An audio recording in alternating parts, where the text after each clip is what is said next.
Fighting games are more popular than they've ever been. Traditional 2D fighting game giants like Capcom and SNK are reclaiming former glory, while Namco and Sega are leading the charge for 3D fighters. Even platform fighters in the wake of Smash Ultimate have exploded on the indie and fan project scenes. The AAA scene isn't as lucky. But what happened to arena fighters? Every nuanced arena brawler like Final Fantasy Dissidia or Gundam EX Boost, there's about 200 Ultimate Ninja Storm, Sparking Zero, Budokai Tenkaichi, J Victory vs. Jump Force, Burning Blood, One's Justice, Eyes of Heaven, whatever.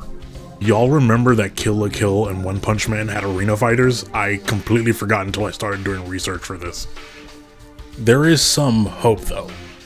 This past May debuted Capcom Fighting Collection 2, which rescued several Naomi Board era Capcom fighters, including the Powerstone series from obscurity, and introducing it to an entirely new generation of players to experience this lost gem. Get it? Gem? Like stones? Never mind.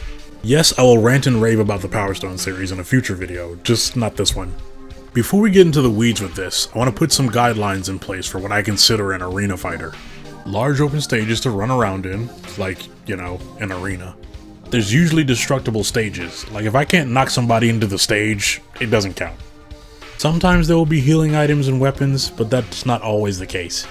Games like Def Jam Fight for New York or the Naruto Clash of Ninja series count to me as arena fighters despite not having weapons or items.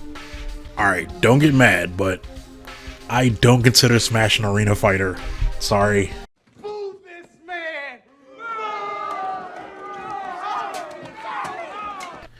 Smash itself and the games it's inspired I always referred to as Smash-likes. But recently players have labeled those games as platform fighters, which I think I prefer as a classification. Today I'm going to deep dive into a game that I feel is one of the catalysts for the arena fighter subgenre. Squaresoft's Ehrgeiz God Bless the Ring, aka the grandpa of arena fighters.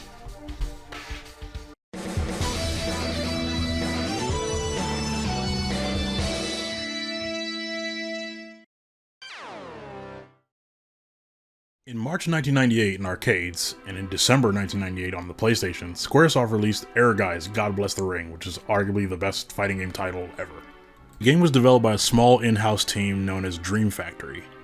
This would be Dream Factory's third game, which was followed by Tobal 1 and 2, both of which are more traditional 3D fighting games but share some DNA with Ehrgeiz.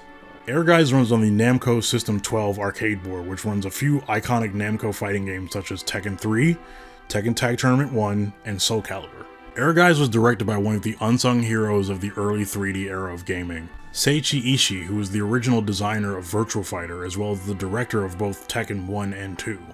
Seiichi also is the mind behind Quest Mode, but we'll get into that later. I've never played the arcade version of Ehrgeiz, so the majority of my experience was with the PlayStation version. Ehrgeiz's story revolves around a sword aptly named Ehrgeiz. The sword of Ehrgeiz is sealed within a stone. So naturally, the only course of action is to hold a fighting tournament to decide who gets the privilege to wield this all-powerful sword. Because, you know, fighting games. Legendary character designer, Mr. Belts and Buckles himself, Tetsuya Nomura takes the reins of the designs for the main cast of this game. Dare I say, Nomura's Ehrgeiz character designs might be some of my favorite he's ever done. Let's meet the characters. Godhand. The protagonist is referred to as Godhand, a former mercenary with a group known as the Red Scorpion. The penalty for leaving the organization is getting one's hand cut off. Nuts. In place of his original hand, Godhand sports a prosthetic hand which has a very familiar looking glove on it. In fact, Godhand's entire aesthetic seems to be very Mishima-esque. This is all news to me. According to the Ehrgeiz instruction manual, this character's real name is Ken Mishima, no joke. Man, Heihachi really got around, huh? Godhand is a huge love letter to Tekken, as he has several moves that borrow from several Tekken characters, including Kazuya, Jin, Heihachi, Bake, and Paul. Even one of his alt costumes is just Brian Fury. Godhand as a character is absolutely ridiculous, and I think he's great. Probably gonna butcher this name, but Hondeon. Han is this game's resident Taekwondo master, and he's also a movie star who got into an accident involving black smoke, whatever that means. Said black smoke consumed his leg, which resulted in him getting a prosthetic leg, which is pretty cool actually. You don't see a lot of prosthetic representation in fighting games. Han's playstyle is basically what you'd expect. Big Hwarong energy. He even has his unblockable. What I thought was awesome is that he launches a rocket from his friggin' leg. That's so sick. Yoko Kishibojin, aka Yo-Yo. Yoko, whose father was an archaeologist and mother was a martial arts expert, specifically, was acknowledged by Interpol with Yoko's advanced martial arts prowess. When Yoko was younger, her parents divorced and her dad was pretty much out of the picture until one day she receives a letter from her estranged father instructing her to find the Ehrgeiz. This is important, I promise. Conveniently, the ICPO wanted her to investigate the tournament because of the Ehrgeiz, and thus she enters the tournament. Yoko is actually one of my favorite characters in the entire game. There's something inherently wacky and extremely 90s about a teenage Interpol agent who uses martial arts along with a yo-yo in a fighting tournament. Here for it, she's very fun. Prince Doza, aka Nazim. Prince Doza's bio isn't super complex. Dude is simply the strongest kickboxer in this universe and just wants more power. An Ehrgeiz victory will promise him the magical MacGuffin to give him more power, or at least he hopes so. Let's clear something up really quick. In Japan, this character's name is Nazim. He's apparently named after the professional British boxer Nassim Hamed, who was active between 1992 and 2002. My theory is that Square probably couldn't get that name approved internationally, which is why he's renamed Prince Doza in every other version of the game outside of Japan. Sasuke! No, not that one! Our ninja for the evening has amnesia and is working for a crime syndicate known as the Red Scorpion. Sasuke finds out that if he acquires the broken sword, aka the Ehrgeiz, he has the chance to recover his memory. So off to the tournament he goes. Sasuke was the first character I actually picked when I played this game. He's fairly easy to play and is seemingly a well-rounded character overall. Granted, I've never played this game competitively, so I can't say that for sure. I'm a sucker for cyber ninjas, and he also has one of the coolest themes in this game. Joe, aka Wolf Girl Joe.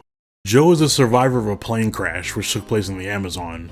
While there, Joe grew up literally being raised by wolves. While being raised by said wolves, she would learn supernatural strength and other abilities beyond normal human capabilities. Eventually, Joe's wolf mother will pass away and Joe is captured and imprisoned, by who it's never really specified, but whatever.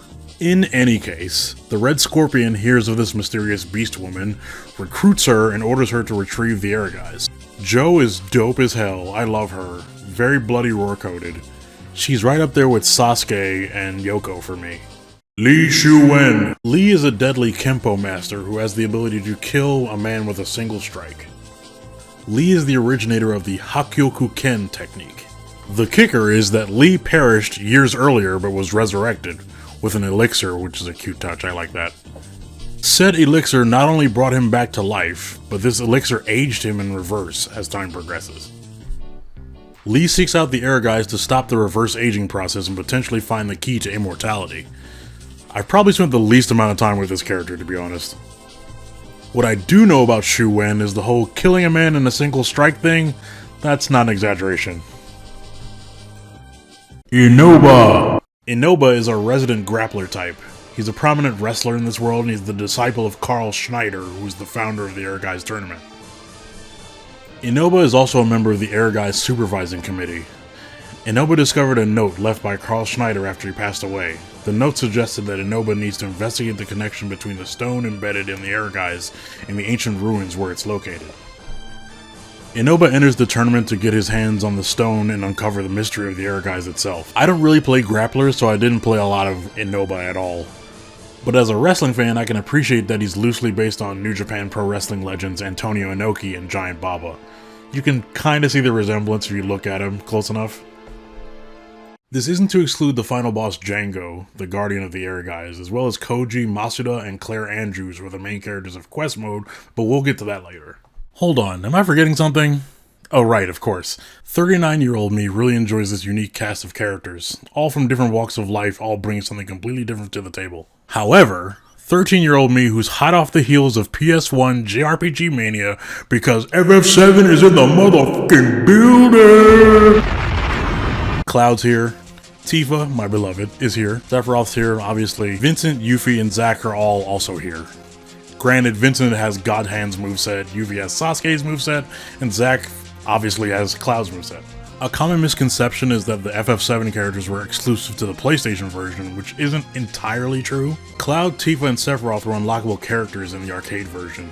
Cloud and Tifa specifically were sub-bosses.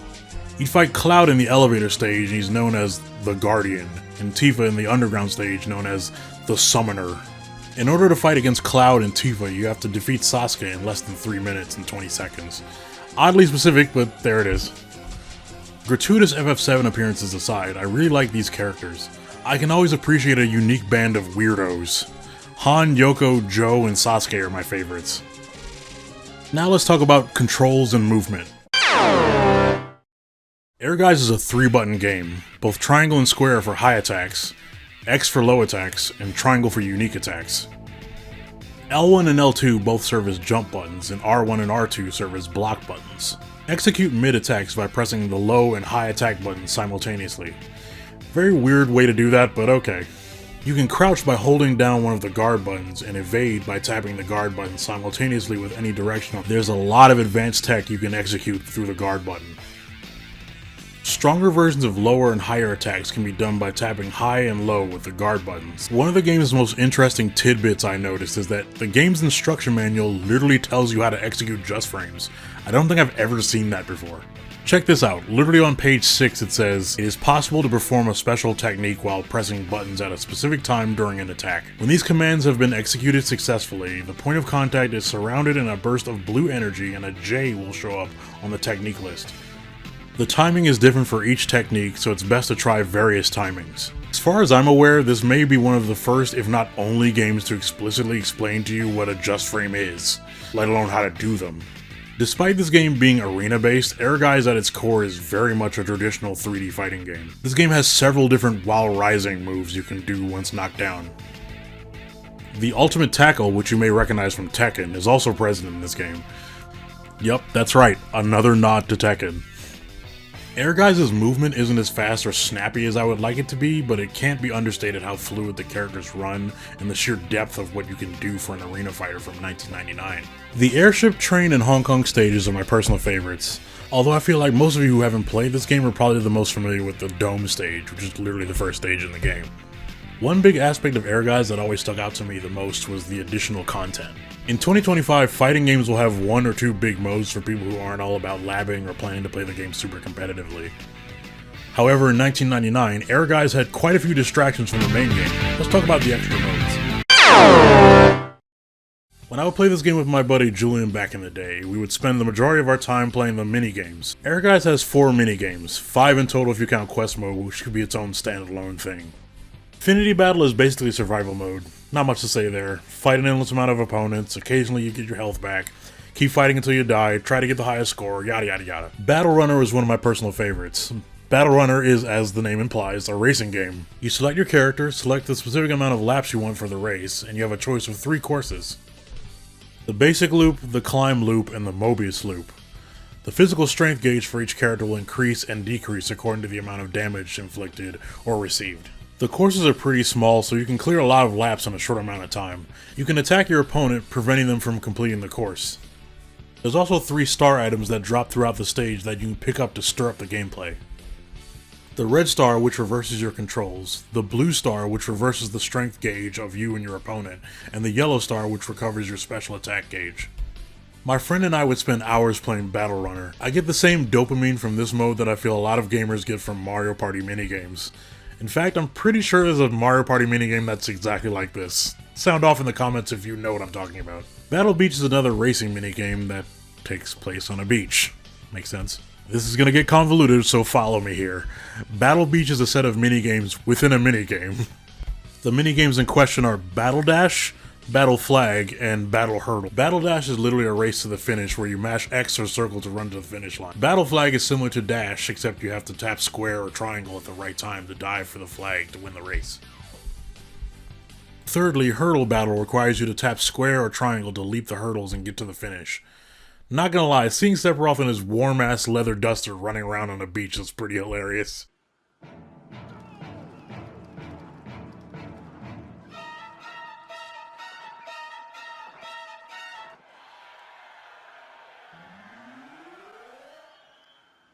Battle Panel is the one minigame that didn't exactly click with me back in the day. Battle Panel sets you and your opponent onto a grid with red and blue panels, player 1 being red and player 2 being blue, and basically have to tap the X button to place your color onto the empty panels. As a teenager, I didn't understand this game and didn't really enjoy it, mainly because I had never played Othello as a kid. Now that I've achieved old head status and I get how Othello works, this game is super fun actually. I don't think it's better than Battle Beach or Battle Runner, but pretty fun nonetheless.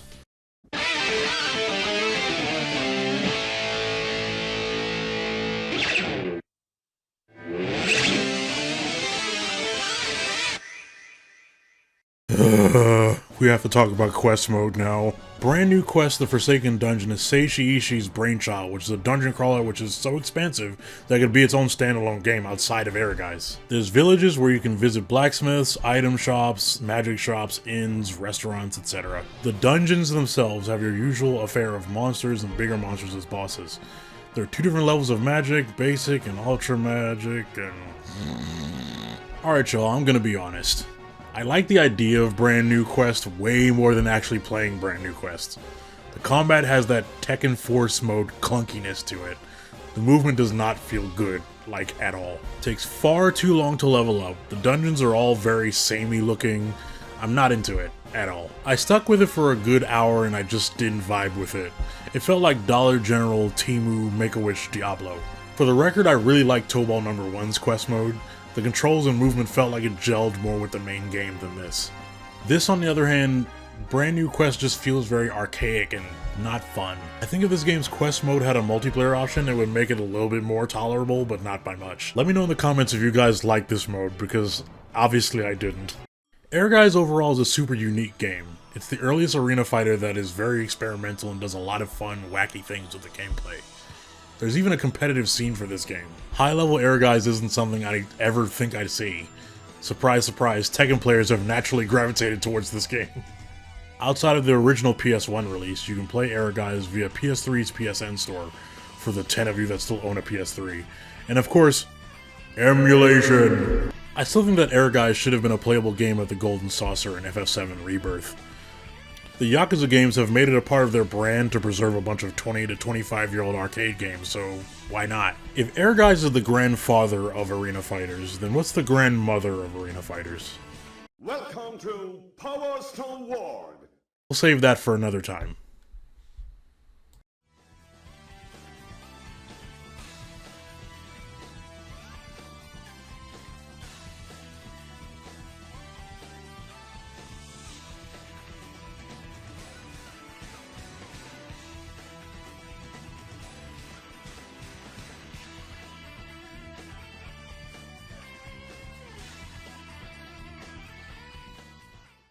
Ehrgeiz God Bless the Ring is actually the second best title of any fighting game ever. The actual best is Muscle Bomber: The Body Explosion. Sorry, I don't make the rules.